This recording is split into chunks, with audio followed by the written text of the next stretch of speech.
Hey, JulesBlessedVegan, and as always, welcome to my channel. And for those of you who are new, I know you can benefit. I am just checking in, peeps, and doing a reality check. It's already 10:30 at night. What else is new? Not midnight, though. And even last night, I made it to bed before midnight.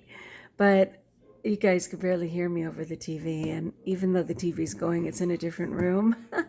So if I wait a little later to do the video, I can usually escape the TV. But anyway, I had a really busy day, which is, typical. But a couple of challenges for me was all of the junk food in the teacher's lounge, which was, yesterday it looked like toys. Today it looked like me being a human garbage disposal and realizing there were leftovers that I better take care of.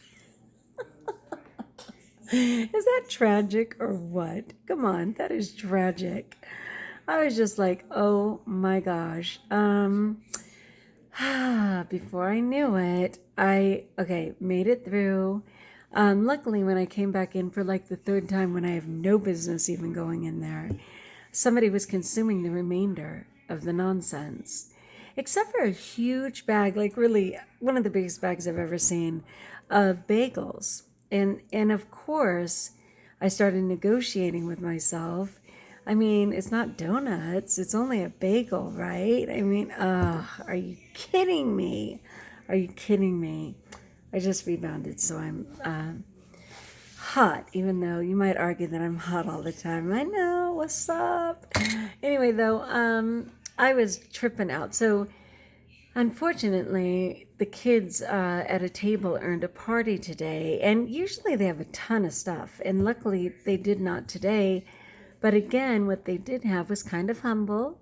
Wasn't the worst sin ever. It was like Doritos. I mean, yeah, they're not lovely, but they're actually, the nacho would not be vegan, but kind of started negotiating that. And then they didn't even have cookies. They only had graham crackers, as if graham crackers aren't cookies. Like ingredient for ingredient, I don't care what they look like, they're cookies. So all of that going on. But what was so interesting was the kids were so engaged in their own stuff that nobody even questioned what I was eating. And I was just eating fresh fruit. I was just peeling my oranges and having my greens and just keeping it super simple. And no one said, Miss McCants, don't you want any? Like we always do. Pausing to sneeze. I'm probably allergic to what I was just saying. But anyway, no one even asked. Not at all. One kid was lamenting because we only had bananas for snack and he wanted oranges. I wasn't sharing. Anyway, so getting back to some of my tools, I was like, okay, I sometimes don't participate in the moment, but inevitably I end up freaking out later and making up for it. So on my way home, I started obsessing about going to one of my haunts, let's just say, and how I could leave school a little earlier than I planned, and then I can get there and I can consume the stuff, and my husband won't notice that I'm running later than usual. I'm not kidding you. This is my monkey mind. Excuse me. Scene in accounts. One, do not make me count. Mom is doing her video. Stop that. It was suggested that I use that with my husband to get the TV to be turned down. That's a no. But if it still works with my animals, I'll take it. So anyway, what I like about Little Coconut as my monkey mind is the reality check, okay? Because it seems bigger than life in the moment and that it has power over me. Then I come home and see this little person and I just see, if not a scared little child, I see this humble little silly kid who probably needs a nap. And it's less intimidating, that is for sure. So yay for monkey minds. But in the moment, I had to keep reminding myself, we're going to go home and see Coconut and get a reality check. And this was the reality, that this is just a sweet person who needs to be nurtured. And then I, of course, was reminded of my urge jar and that I very much earned these urges for every time I went in that teacher's lounge and didn't act on it. I was like, yes, thank you very much. And then when I did not participate in that party with my children, Hello. And when I did not stop at some of my haunts, which I will tell you is very difficult. But I'll tell you what God did for me. So I am going to pay myself 1, 2, 5, 8. I am paying myself 8 urges in what's becoming a very full jar. Okay, so as I was obsessing, the best way to stop obsessing is to get out of yourself, right? To actually focus on something else. And so while I was driving home in the desert and thinking where I can stop and how I could get away with it and just the whole business, all of a sudden, like 100 or 200 feet in front of me, luckily, because I go like 70 miles an hour, there's no traffic per se. I saw something floating, seemingly floating across the highway. And as I zoomed in, I swear it looked like a sheep. Like a sheep. I'm not kidding you. And I was like, did a sheep get loose? Which of course is possible. People have farm animals out there. And then as I focused more, I realized it was a dog, this big, huge white dog. And I was like, oh no. Because, I mean, yes, it's a major highway, if you will, but there's nothing for miles. So I pull over and rolled down my window, and I don't know if the dog speaks Spanish, right? And I'm just like trying to remember el perro and hola, just anything I could to talk to this darn dog. And I didn't know what language it spoke, but I know it understood gentle. I knew it understood a kind person with a good intention. I have to address this child. One moment, please. Anyway, so I pulled over on one side and I was saying, hi, you're okay, I'm a good person. Just like that girl in the desert that day. And that dog stopped and you could tell he was walking really slow, like he was so dang tired. Where did he come from? Where was he going? I don't even know. And so I said, just wait, I'm going to help you. Don't come across the street. Because, I mean, cars fly through there, which I know because I'm one of them.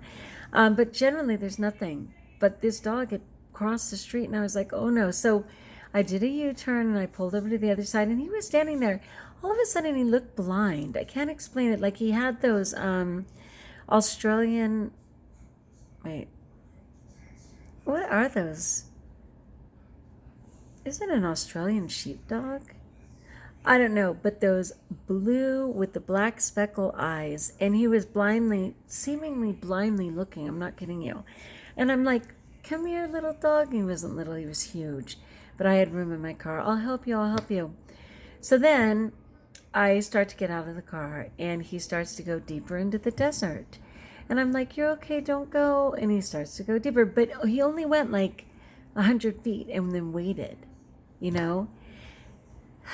Darn it. And I'm praying and I'm asking God, what is your plan for this little kid? Because my husband is waiting for me. It's starting to get dark in the desert. Same nightmare, different day.